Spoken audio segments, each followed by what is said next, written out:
भारत ने दरियाए झेलम में बगैर इत्तला के पानी छोड़ दिया है। तमाम पानी भारत की जानिब से जो इस दरियाए झेलम में डाइवर्ट कर दिया गया है और मुमकिन तौर पर सैलाबी सूरत हाल हो सकती है आने वाले चंद घंटों में मुजफ्फराबाद शहर और इसके अतराफ में। जो अब ये दोनों प्रॉब्लम्स हमारे लिए होंगे, या फसलों को पानी नहीं मिलेगा और अगर आएगा तो इतना आएगा कि वहां पे फ्लड्स आ जाए। ने वीडियो बना के शेयर की, उसने कहा जी कि पानी छोड़ा गया है और अब लोग अगर अब इंडिया क्या कर सकता है कि पानी रोक भी सकता है, पानी छोड़ भी सकता है ना। पानी का लेवल बताने का वो रवादार है। वो कहता है मैंने कुछ आपको बताना ही नहीं। I am not suppose to tell you anything. I am not suppose to tell you anything. So this is what is the story. और ये जो डेवलपमेंट है, ये याद रखें कि ये इंडिया का ये प्लान करना कि नहीं मैंने अब ना तो बताना है कितना पानी आपको देना है, ना ये मैंने बताना है कि कितना पानी आपको के लिए मैंने छोड़ना है। ये अब होगा क्या? अब जारी बात है कहीं पे फ्लड्स आ रहे होंगे। देखें ये फ्लड्स ही आएंगे ना। पहले होता यह है कि इंडिया वॉर्न करता है। अगर इंडिया हमें वॉर्न नहीं करता, अब पाकिस्तान को कैसे पता चलेगा? अब पाकिस्तान की जो सारी की सारी इंफॉर्मेशन है वो थ्रू इंडियन मीडिया आया करेगी या सोशल मीडिया आया करेगी। अगर फॉर एग्जांपल कि कहीं पे पानी भरा है, इंडिया ने पानी छोड़ दिया है, तो आपको पता है ये चकोठी और ये मुजफ्फराबाद और ये जो सारे इलाके हैं यहाँ जहाँ जहाँ से रिवर्स गुजरते हैं, ये तो सारे दे कैन गेट अनडेटेड। वहाँ पे पानी जो है बढ़ सकता है। तो इसमें ये ज़हन में रखें कि ये एक आज अनएक्सपेक्टेड था। कई लोगों ने कहा जी, उन्होंने कहा जी पानी हमने कम कर दिया। पानी कम नहीं किया, इंडिया ने पानी छोड़ा है। सो इट मीन्स कि अब देखें ये जो अगले 2-4 महीने हैं, दे आर वेरी इंपॉर्टेंट।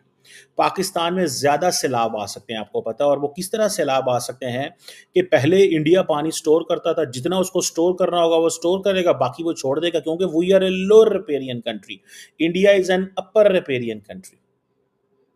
सो इस चीज़ को ये थोड़ा सा हमें समझना पड़ेगा। मुजफ्फराबाद की जो एडमिनिस्ट्रेशन है आज़ाद कश्मीर के अंदर, उन्होंने ये कहा है कि पानी का लेवल बढ़ा है और वाटर एमरजेंसी भी लगा दी गई है पानी आज़ाद कश्मीर के अंदर।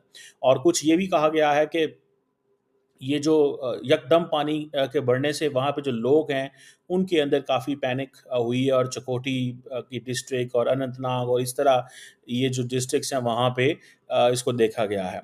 सो अब जारी बात है, मैंने बताया कि ये सोशल मीडिया से ही खबरें आ रही हैं, क्योंकि इंडियन गवर्नमेंट तो बताती नहीं है। और ये जो रिलीज ऑफ एक्सेस वाटर इसको बोलते हैं झेलम रिवर के अंदर फ्रॉम अनंतनाग जो आया है, इसकी वजह से छोटे छोटे गांव मुतासर हो सकते हैं। सो इंडिया अगर पानी को रोक के जब मर्जी उसको छोड़ दे, स्टोरेज करके, जब इंडिया की स्टोरेज फैसिलिटीज़ हैं तो वो छोड़ देगा, तो हमें बताएगा नहीं। अगर उसने चाहा कि पाकिस्तान के इस इलाकों में सारी की सारी जो आबादी है इसको मूव करा दे, तो वो मूव भी करा सकता है। जब मर्जी पानी छोड़ा, लोगों को जो फ्लड्स आ जाएंगे, जब फ्लड्स आएंगे लोग वो इलाके छोड़ जाएंगे। क्योंकि पहले तो एग्रीमेंट था, एग्रीमेंट में बहुत सारी चीज़ें बताई जाती थी, इतना परसेंट इतना वाटर इंडिया रख सकता है, इससे ज़्यादा होगा तो वहाँ से पाकिस्तान को कम्युनिकेट कर दिया जाता था। पाकिस्तान फिर उस हिसाब से अपने मेयर्स लेता था। पाकिस्तान अपने लोगों को बताता था कि आप इन इलाकों से उठ जाएं, यहाँ यहाँ पानी जा सकता है। सो अब ये दोनों प्रॉब्लम्स हमारे लिए होंगे, या फसलों को पानी नहीं मिलेगा और अगर आएगा तो इतना आएगा कि वहां पे फ्लड्स आ जाएगा। तो दोनों चीजें जो हैं दैट वी हैव टू सी। और ये जो नरेंद्र मोदी साहब ने कैबिनेट की कमेटी ऑन सिक्योरिटी कॉल की थी, उसमें उन्होंने जो फैसला लिया था, मैं समझता हूँ कि ये बहुत सारे लोगों का ये कहना है, फ्रैंकली स्पीकिंग बहुत सारे लोगों का ये कहना है कि it was coming, it was coming. बहुत सारे लोगों का ये कहना है। कहीं जो इंडिया की गवर्नमेंट के हवाले से देखा जाए या इंडिया की जो लीडरशिप के हवाले से देखा जाए, तो they were planning this for long. वो बहुत देर से इस चीज़ को प्लान कर रहे थे, बिकॉज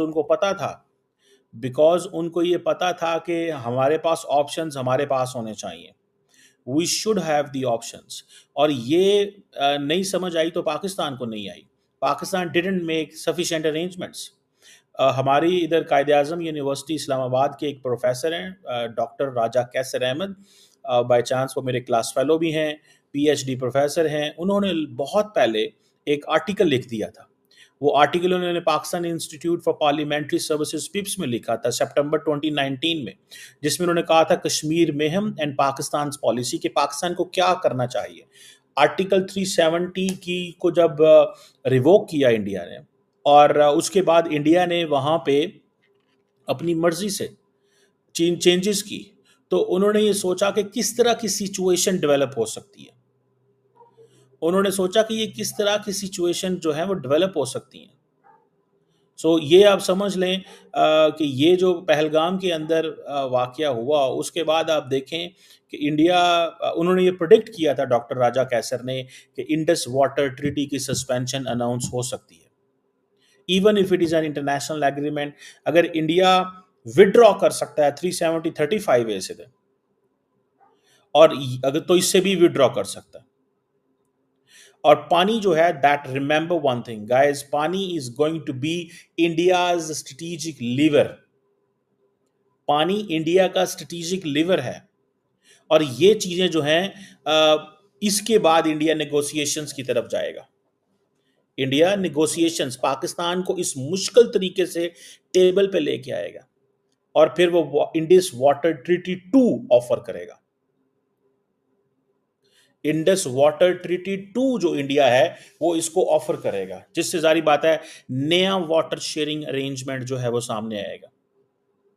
और इसमें आप ये देखें, पाकिस्तान का जो डिसीजन है कि जी हम शिमला अकॉर्ड, जिसे वो कहते हैं ना, अकॉर्ड को सस्पेंड करना, ये पाकिस्तान बहुत पहले का, ये पाकिस्तान भी सोच रहा है। ठीक है जी, क्योंकि अगर पाकिस्तान शिमला अकॉर्ड को ख़त्म कर देता है तो इससे फिर ये होगा कि it will not be a bilateral agreement, it can, वो जिसे कहते हैं ना, it can get elevated to the international dispute.